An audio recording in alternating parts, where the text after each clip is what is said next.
accomplishments at mga programa ng TESDA na nabanggit ni Pangulong Marcos Jr. Sa kanya ikalimang SONA, ating tatalakayin kasama si Ma'am Flora Meljoy Songsong, Executive Director ng TESDA Public Information Office. ED Flora Mel, magandang tanghali po and welcome sa Bagong Pilipinas Ngayon. Magandang tanghali po sa inyong lahat at maraming salamat po sa pagkakataong ito na makasama kayo, Sir Joshua Garcia.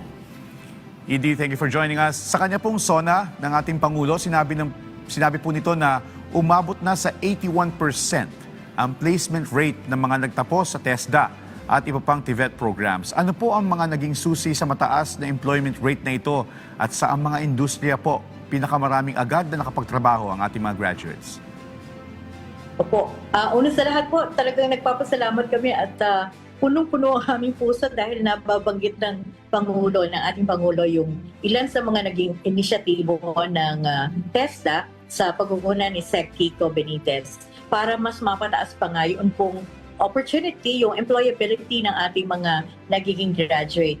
At malaking bahagi po ng naging resultang ito, yung pagtaas ng employability, yung patuloy na pakikipag-ugnayan po ng TESDA sa mga bahagi ng industriya, yung mga eksperto sa iba't ibang sangay or larangan ng sektor ng paggawa ay malaking tulong po para mabigyan ang TESDA ng tamang impormasyon, ano ba yung mga nakikita natin, nakakailanganing skill set o yung mga kakayanan ng mga magiging manggagawa, ano ba yung mga pagbabago at employment changes or demand sa iba't ibang sektor.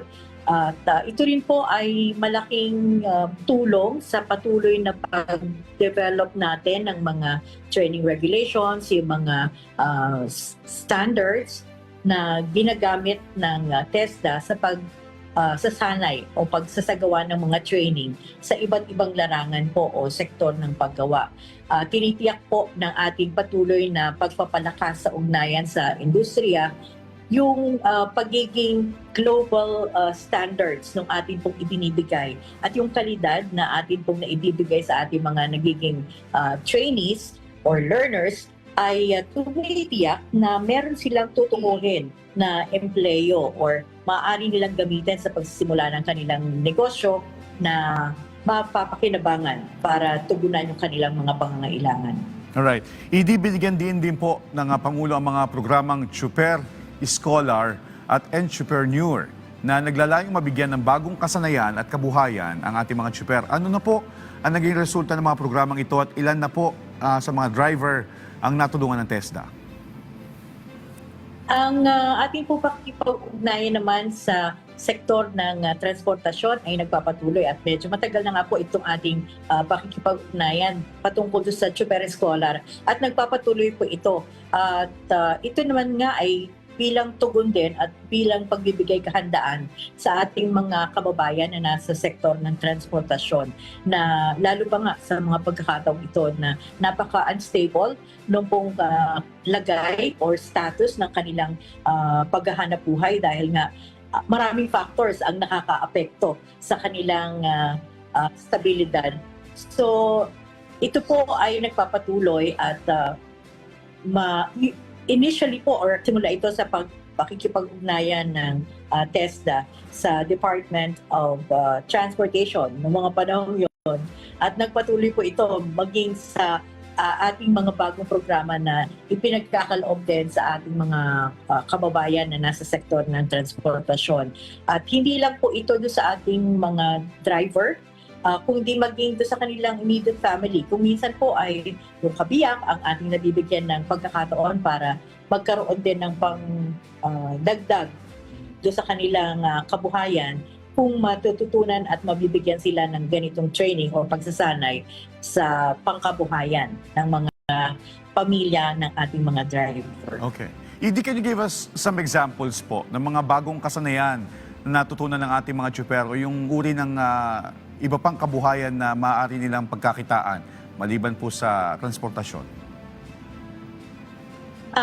Meron po tayong mga mabibilis lang or madaling matutunan like yung pong ang ilan sa kanila ay kinoconsider din yung pagsisimula ng maliit na tindahan or entrepreneur. Ang entrepreneurship po ay isa sa mga nakapaloob na kaalaman or kasanayan sa atin pong mga training na isinasagawa. At pagdating naman po sa mga livelihood, nandyan din yung sa meat processing, food processing na mabenta at mabilis na matutunan. Ganun din po yung sa mga bread and pastry production, yung mga kabiyak ng ating mga driver. And doon sa mga driver din po na nagnanais na umiba ng larangan. Halimbawa, ang isa po kasi sa malaking pangangailangan ngayon ay yung patungkol sa sektor na sa construction o yung mga construction trades na tinatawag. Medyo patuloy na lumalaki yung demand para sa ganitong kasanayan at ibinibigay po natin ito as an option sa ating mga driver kung pwede nila i-consider yung ibang mapagkukunan after na kanilang training. Dahil ang isa pong primary consideration din sa ating mga ino-offer na mga training ay kung ano yung naisin, yung gusto nung magsisimula ng pagti-training kasi para matiyak din na tatapusin niya talaga yung pinasimulan niya na training dahil naglalaan din po naman ng resources ang ating pamahalaan para sa ganitong mga pagsasanay or training. Alright. And ED, sa sektor naman po ng agrikultura, ayon sa Pangulo, mahigit 10,000 na magsasaka at mangingisda ang matuturuan ng mga bagong kasanayan sa ilalim ng mga programang ipinatutupad kasama ang DOLE at Department of Agriculture. Ano po, ED, ang mga training na kanilang matatanggap at paano po ito makatutulong sa pagpapataas ng kanilang kita at productivity? Opo. Isinasama po natin dyan dahil ngayon naman maging sa sektor ng agrikultura ay marami ng mga pagbabago. Maraming mga teknolohiya na available naman po. So dahil sa ating pong patuloy na pakikipag-ugnayan sa mga eksperto sa larangan ng agrikultura, ay na-i-incorporate po natin yon sa ating mga ginagawang training, katulad ng organic agriculture production, yung pong sa pag-aalaga ng mga ruminants or ng mga isda, no? Yung mga backyard lang po na pwedeng pasimulan. Ito po ay patuloy natin na tinitiyak na magiging available para sa atin pong mga nasa sektor ng agrikultura.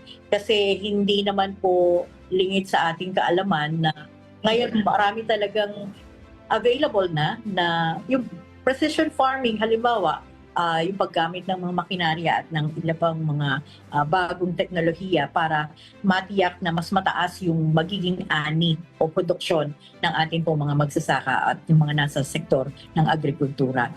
So yun po ay kabilang doon sa mga binibigyang pansin din natin at patuloy na pinag-iinam para makatiyak ng mas mataas na yield or ani para sa ating pong mga magsasaka. Okay. At isa po sa mahalagang anunsyo naman sa SONA ay ang pagsasama ng TechPro sa senior high school bilang isang progresibo at ladderized na programa. Paano po dito mabibigyan, ED, ng mas maraming oportunidad ang mga kabataan na makapasok agad sa trabaho o makapagpatuloy naman sa kolehiyo? Opo, gamit po kasi yung bagong curriculum na yon or yung TechPro na kung saan yung ating mga nasa senior high ay binibigyan po ng pagkakataon na matuto rin, mag-undergo ng mga training sa iba't ibang qualifications, pwedeng sa electrical installation management or maintenance, ganun din po sa welding. Iba-iba yung mga qualifications na pwede nilang pagdaanan na kung matatapos nila yon ay mabibigyan sila ng pagkakataon para magpa-assess at kung maipasa nila yung kanilang assessment ay meron silang matatanggap na national certificate. Ang layunin po nito kasi ay mabigyan din ng sapat na oportunidad o pagkakataon yung ating mga nasa senior high pa lang para matukoy kung ano nga ba ang gusto nilang maging career o path na kanilang tutunguhin. Kung hindi man makapag-kolehiyo pa, magagamit po nila yung national certificate na yon bilang puhunan sa kanilang paghahanap ng trabaho. Kasi doon po sa ating mga national certificate, nakalagay doon kung ano yung kayang gawin, kayang i-perform na task ng isang nagtataglay nito. At ito ay kasiguruhan para doon sa ating mga prospective employers na kahit ito ay senior high level ang natapos or ang kanyang pinag-aralan, pero dahil meron siyang NC, kaya niyang i-perform yun pong demand o yung requirement ng trabaho na kanyang a-applyan. At itong NC pong ito ay hindi rin naman masasayang kung halimbawa meron siyang pagkakataon na makapag-kolehiyo, pwede po siyang magamit para hindi na niya kailanganing ulitin pa. Halimbawa, yung isang nag-take ng EIM ay pwedeng gamitin niya yung NC niya kapag siya ay magkokolehiyo. Halimbawa, gusto niya maging electrical engineer. Yung kanyang NC ay pwede niyang gamitin para makredit doon sa kanyang pagkukuha ng kurso sa kolehiyo. Okay. Nais po kasi ng ganitong paraan at ito naman po ay sa pagtulungan at pakikipag-ugnayan na patuloy ng TESDA sa dalawa pang ahensya na sa sektor ng edukasyon, ang DepEd at saka ang Commission on Higher Education, na hindi nasasayang at nabibigyan ng mas maraming pagkakataon, pathways, or tutunguhin yung ating mga mag-aaral mula pa lang sa kanilang senior high education or level, ay nabibigyan na natin sila ng pagkakataon para planuhin at alamin, pagpasyahan kung ano ang talagang gusto nilang gawin at ma-provide sa kanila yung mas maraming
sa ilalim po ng Tech Pro curriculum. Okay. And hindi tama po, kahit po yung mga nagtapos na ng kolehiyo, ay maaari pa rin kumuha nitong national certificate para po makapag-shift ng career o makapagsimula ng sariling negosyo. Now, with this being said, nakikita po ba ng TESDA na dumarami ang mga professionals na kumukuha ng TVET training at ano-anong kurso po ang pinakamaraming demand sa ngayon po? Actually, talaga pong marami. Sa katunayan, medyo nakikita po natin yung patuloy na paglaki ng demand. Maski nung mga college graduate na at meron ng mga diploma. Kasi nga, ang ating mga prospective employers naman ay naghahanap ng kakayanan para ma-perform yung magiging requirement ng mga a-apply ang trabaho.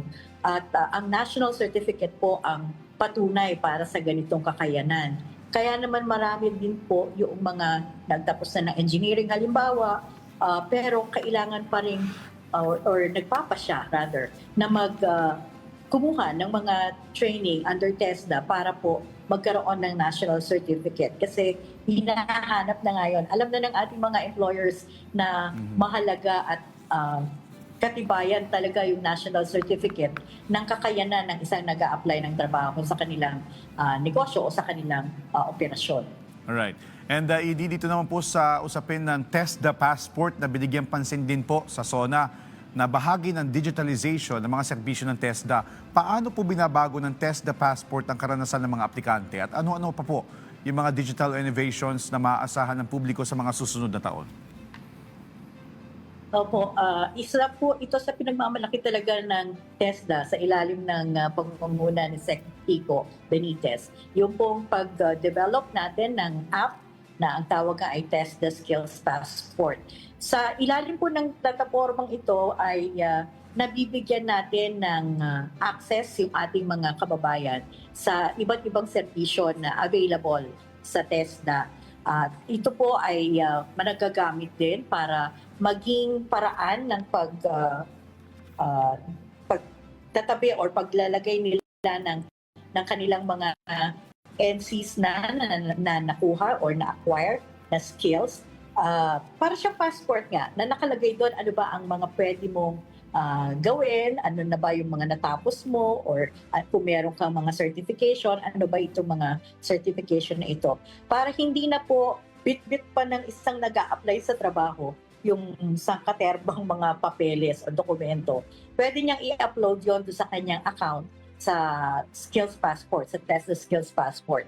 At bukod po doon sa pagkakaroon niya ng pwedeng paglagakan ng kanyang mga dokumento, ay nagbibigay din po ang TESDA Skills Passport ng pagkakataon para sa mga employers din or prospective employers na ma-verify ito ba ay totoo, legit ba itong ina-apply na ito or itong nag-a-apply na ito at yung kanyang pinapakita pa na dokumento or NCI legit, no? So pwede pong ma-verify through that. Ang isa pa rin pong feature ng TESDA Skills Passport rather ay yun pong paglalagay niya doon ng lokasyon kung saan available ang mga training centers, ano yung mga pwede niyang i-offer na training, ano yung mga qualifications na ino-offer ng mga training centers sa ito, at maging yung mga assessment centers. Kasi marami din po tayong mga kababayan na nakapag-training na or meron ng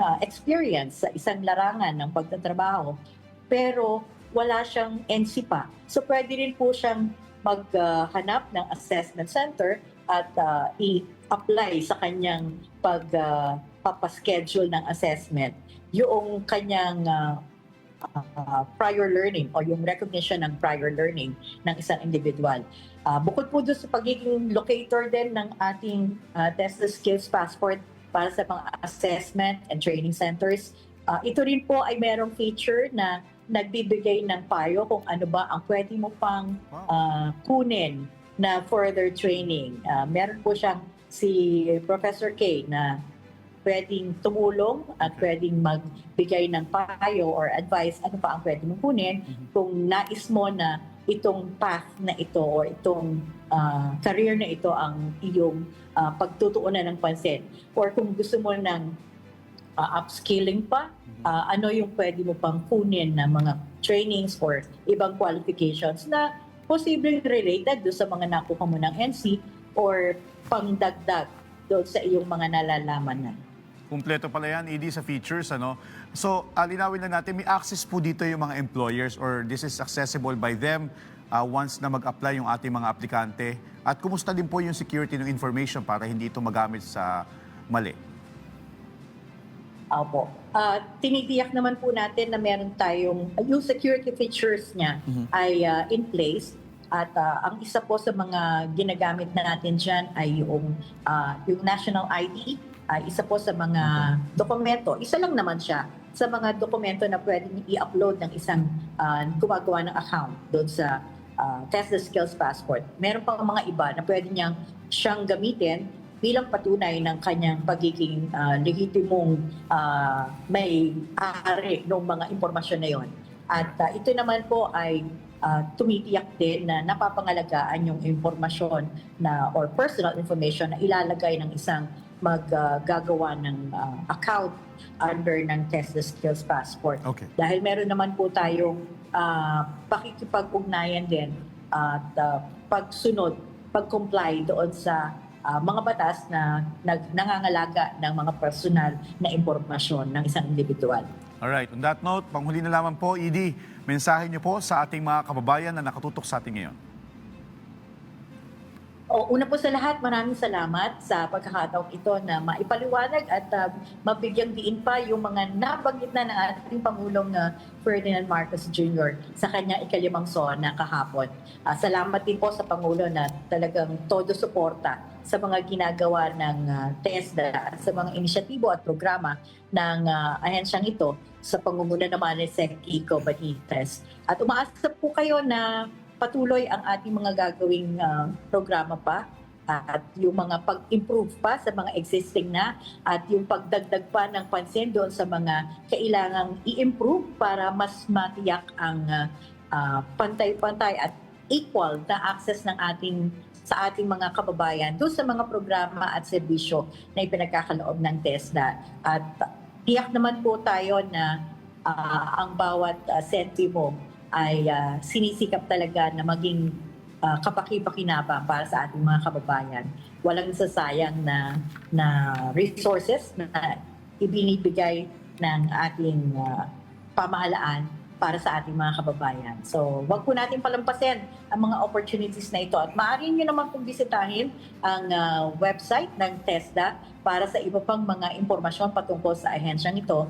Kami po ay masusumpungan sa www.tesda.gov.ph. Maraming salamat po muli at magandang araw sa ating lahat. Maraming salamat din po sa inyong oras at sa impormasyon, Ma'am Flora Mel Joy Songsong, Executive Director ng TESDA Public Information Office. Thank you, ma'am.